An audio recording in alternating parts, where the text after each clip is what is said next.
Everybody, it's Monday, June 1st. Good to be with you. This today is starting a brand new week and a brand new month. Man, this year is just flying by, even with this pandemic. Now, today I want to talk about something. Kind of people are talking about getting in physical shape, and that's so good. We're walking more. Jennifer and I are walking more. The days are nicer and all this kind of stuff. But we can also need to get in, I think, in some spiritual shape. It's easy to get out of shape with this pandemic. We've kind of put everything on pause, everything on hold, and that means how we serve, how we get involved, and I want to talk about how we can work at getting in better shape, work at getting back on the trail of serving the Lord. And so I'm talking to our in-house athlete extraordinaire, Michael Dick. And so let's go to Michael now. Hey, good morning, Michael. How are you today? Oh, Timmy, I'm great today. How are you doing? I'm doing dynamite. We got a big week ahead of us here, and we're going to get lots done. Yeah? Gonna try my best to get lots done. You know how I do. I know how you do. Hey, Michael, you're kind of our resident superstar sports hero. And Yep. What are some of your favorite sports to play? Some of my favorite sports to play would be volleyball, soccer, and if we can include it, spike ball. And actually, I'm starting to enjoy the game of golf. Now, I would not call myself a solid try-hard with a great attitude. You have a great attitude. I love golfing with you. It's a highlight for me. Mm-hmm. I would say my best part of my game, I'm usually I usually golf about a +3, usually lose about 3 balls, hit 3 trees, and get about 3 redos. So That's your +3? yeah, that's what I mean when I say I'm a +3 golfer. So you never played football much? Never played football much, but I have grown to love the game. So there's a few games I love that I never played. I love my favorite sports actually are games I've never played. And that might be why partly I like them is because they're games I can look at and truly say, wow, those are amazing athletes, something that I can't do. So hockey I love, and I love football. Nice. Two sports I love to watch. Now, what's your relationship with the Stampeders? How did that go? So I was the assistant chaplain for 2.5, 3-ish years with Rod Sawatsky in the CFL, and you were sideline, walked with the players, talked with the players, and truthfully you worked to try to be a support in their life as much as you could. And yeah, it was a really cool little journey. You walk with them in the midst of their good times and bad times, because pro athletes, it's not always a cakewalk when it came to life as a pro athlete. So Yeah. And you would see them all different kind of throughout the season, right? I'm sure there's a certain mindset come playoff season.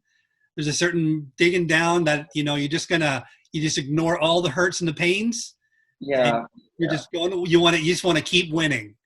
And then there's a certain mindset probably mid-season, right? In the grind of a season.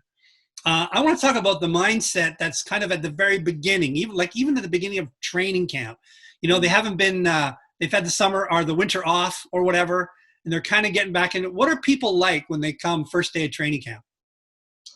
Well, you'll always get a few different kinds of things, but something that's always a given is you got to shake off the rust a little bit. Some of the guys might have been huge in the gym, like going hard at building their body, but once you get back on the field, you're doing 2-a-day practices, and it doesn't matter how hard you train, 2-a-days are exhausting. They push you to your limit, and they're trying to get that rust off your body as quickly as possible. So yeah, definitely getting the rust off is a big start. Cool. Yeah. So people, I would imagine, so surprise, surprise, I'm not a pro athlete, but I did do some running. I was running like 8K a day when in the heyday of my running.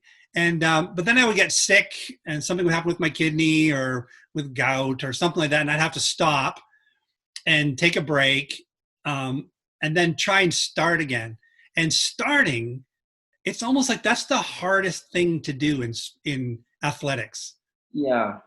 Something that, to speak to that specifically, what I've noticed is harder for a lot of athletes was actually not the coming back after the winter off. It is actually coming back from an injury. Mm, That was really hard because, one, the mental strain of going through an accident that leaves a certain level of uncertainty of if you're actually going to have your position back, because, one, they know you're not coming back 100% anymore. Like if you break your bone, you're coming back most likely at 100%, but you can't do what you can't train. You have to sit there and do nothing. right. And one of the best words I ever received from a runner, actually, this wasn't a football player, but they talked about how easy it was to stop running. In fact, it took no effort to stop. All they had to do was not wake up. Yeah, they didn't have to wake up early to go running. It was a beautiful thing. But they said when they had to get back up and attempt, just like you said, to try and run, all of a sudden, all of these terrible feelings start running through your body. Like if you've taken a long break, even in my own soccer days, they would put a garbage can in the middle of the field or the gym, and you would begin to run. And they're not trying to say, we're going to fill this thing up. That wasn't the message. They're just putting it there to let you know we are going to run extremely hard that you might vomit. Yeah. And so you have all of these different feelings that you're fighting through, and one of the things that goes through your mind is like, why on earth am I even putting myself through this torture? Yes, exactly. Yeah, and then I think about that. So here's an injury the world has experienced, a pandemic, and it's hit us all. It's hit us at the church, and for a bit there, we just stopped everything. Everything stopped serving, right? Mm. Or most did, not everybody. Most stopped serving. And that was actually quite easy to do.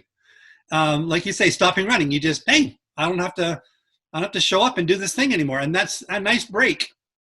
But that's not how we were made to live.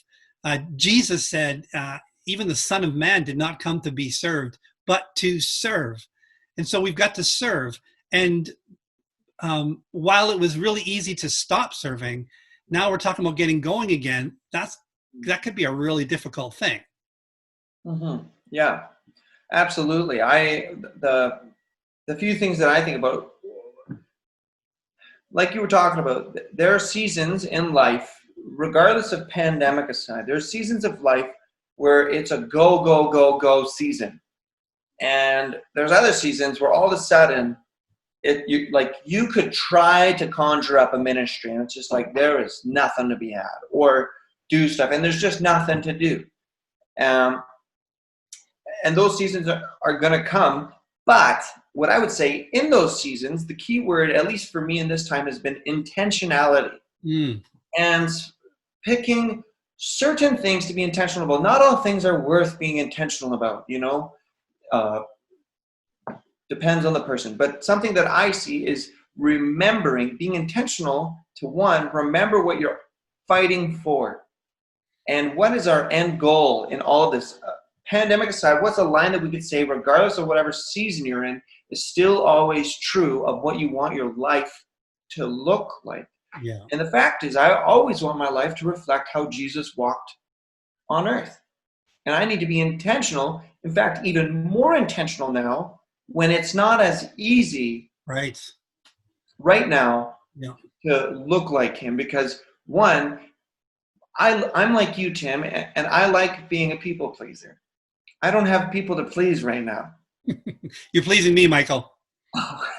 You know what I mean when I say that, though. I hear you. And so all of a sudden, I'm feeling this void in my heart that I don't even think is really from Jesus.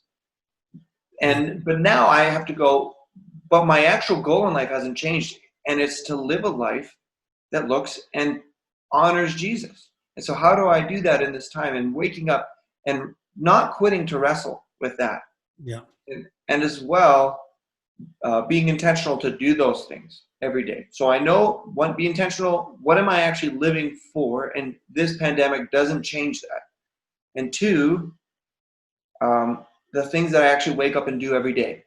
What is the thing I'm going to do every day to remember the thing I'm fighting for? Like an athlete, knows when they've got injured, if they lose sight of what they're fighting for, they're not going to get up at the end of it and keep going because they have forgotten. And it is easy to forget that feeling when you make a dive and you catch the ball in the end zone when you're sitting out for a year and a half with a torn ACL, MCL, meniscus, and all you can see is your friends are out there playing in your position that you so desperately want. Yeah, that's so true. And we're still part of ACC. We're all still part of ACC. And ACC, we said that we are a community of believers who are passionate about God, compassionate to those in need, constantly pointing people to Jesus, all with irrational generosity. That's what we said we are. And we're still that, whether there's a pandemic or not. And so we got to find ways to continue to be that kind of people. And I just want to encourage those that are listening. If you're thinking about getting back into serving some way, and we're working hard at finding opportunities for you to do that. But if you're thinking, man, I really should get back to it, but I kind of don't want to. That's normal. That's a normal experience, and we got to fight through that. Got to fight through that, like Michael said, fixing your eyes on the goal and the prize. So yeah, I think that's a good word, Michael. And let's keep doing that. You had a scripture there, right? 1 Corinthians 9. Yeah, it was 1 Corinthians 9 at the end there, 24. It says, "Do you not know that in a race all runners run, but only one gets the prize? Run in such a way to get the prize. Everyone who competes in the games goes into strict training. They do not do it for a crown that will last, but we do it for a crown that will last forever. Therefore, I do not run like someone running aimlessly. I do not fight like a boxer beating the air. No, I strike a blow to my body and make it a slave, so that that after I have preached to others, I myself will not be disqualified from the prize." And just last thought is that sometimes when it comes to serving and being like Jesus, we always want to feel this feeling of calling. I feel called to it, but there's certain things that we are all called to do and be that fight internally. We're like, that just doesn't seem like, it's not a role for me. That's a role for somebody else. Yeah. And there's certain things that we're all just called to do, whether inside I feel like I should be doing it because it's just the call of Jesus on our life to serve.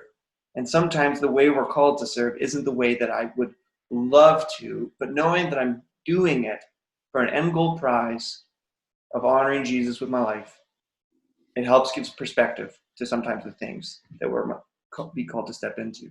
It's a good word, Michael. Thank you, man. Thanks for your time today. You make me happy. I love working with you, and let's keep doing this for a long time. I like it, Tim. Good stuff. Adios. Bye, everybody. Yeah, I think that's such great insight from Michael there about fixing our eyes on the end goal, that which never changes. We are to be like Jesus. We are to be his servants in this world. We are to fight with him to save lost people, to see them get redeemed and found by Jesus and experience forgiveness and new life and new hope. And none of that changes, whether there's a pandemic or not. And so I just want to encourage you, again, like we said when I was talking to Michael, you may feel like, this is just too hard. I don't think I want to go serving. I don't want to serve anymore because this felt good not to. You got to fight against that. You got to get back up on your feet and push through that initial difficult time. It will get easier, and then you'll find the fun again and the thrill of being used by God to further his kingdom here on the world. Love you guys so much. Thank you for praying for us and partnering with us. I love being your pastor. I love serving with you. And I hope you have a fantastic week.